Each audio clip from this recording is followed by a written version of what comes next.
తప్పు చేసి చట్టాన్ని అతిక్రమించిన పోలీస్ అధికారులు తగిన మూల్యం చెల్లించుకోక తప్పదు. అన్ని నోట్ చేసి పెడుతున్నాం.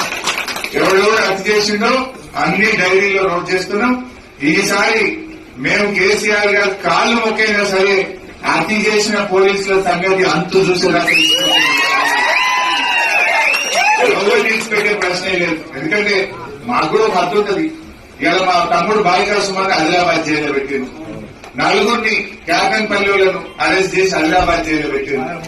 మెదక్లో 13 మందిని అరెస్ట్ చేసుకుపోయి సంగారెడ్డి జైల్లో పెట్టిండ్రు. ఆమంగల్లో మా తమ్ములను తీసుకుపోయి అరెస్ట్ చేసి మహబూబ్ నగర్ జైల్లో పెట్టిండ్రు.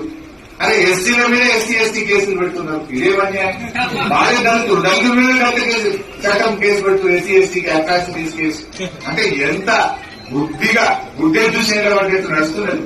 ఇంకా రైతు బంధు ఇచ్చే తెలివి లేదు కానీ ఈ కేసులు పెట్టుకుంటూ చేయలేదు.